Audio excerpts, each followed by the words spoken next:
ఈ రోజు మహాత్మా గాంధీ జాతీయ ఉపాధి హామీ పథకంని బీజేపీ ప్రభుత్వం ఏదైతే కుట్ర పడుతుందో దాంట్లో భాగంగా ఆంధ్రప్రదేశ్ కాంగ్రెస్ కమిటీ ఆదేశాల మేరకు ఖమ్మం జిల్లా కాంగ్రెస్ పార్టీ అధ్యక్షులు నూతి సత్యనారాయణ గౌడ్ మరియు నగర కాంగ్రెస్ పార్టీ అధ్యక్షులు దీపక్ చౌదరి ఆధ్వర్యంలో భారీ ఎత్తున గాంధీ చౌక్ లో గాంధీ విగ్రహం దగ్గర నిరసన కార్యక్రమం చేయడం జరిగింది. మరియు దీనిలో భాగంగా సేవాదల్ జిల్లా అధ్యక్షులు సయ్యద్ గౌస్ మరియు పువ్వాల దుర్గా ప్రసాద్ పోట్ల నాగేశ్వరరావు రాయల్ నాగేశ్వరరావు బాలసాని లక్ష్మీనారాయణ వడ్డెబోయిన నరసరావు బ్లాక్ కాంగ్రెస్ అధ్యక్షులు గంగాధర్ తిలక్ అధ్యక్షతన ఫ్రంటల్ ఆర్గనైజేషన్ అధ్యక్షులు మరియు కాంగ్రెస్ పార్టీ నాయకులు కార్యకర్తలు అభిమానులు భారీ సంఖ్యలో చేరుకొని ఈ యొక్క కార్యక్రమాన్ని విజయవంతం చేయడం జరిగింది.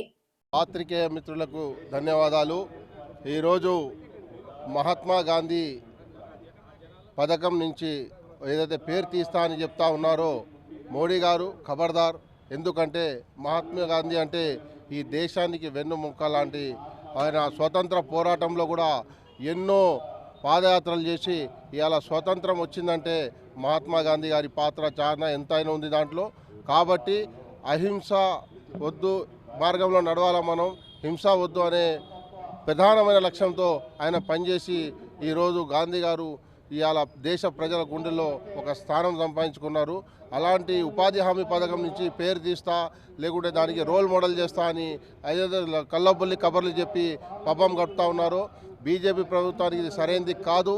ఎందుకంటే ఇవాళ తెలంగాణ కాదు, ఇవాళ మొత్తం భారతదేశం మొత్తం కూడా ఉలిక్కి పడుతుంది. కాంగ్రెస్ శ్రేణులే కాదు, యావత్ ప్రతి భారతీయుడు కూడా 140 కోట్ల జనంలో తిరగబడే అవకాశం ఉంది.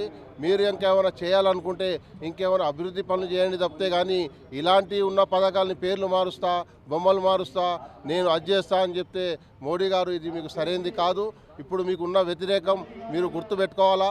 రానున్న రోజుల్లో ఏదో ఒకసారి గెలిచా, రెండుసార్లు గెలిచా, మూడోసారి గద్దెక్కా అని హైట్రిక్ అనుకుంటే అది మీ పొరపాటు.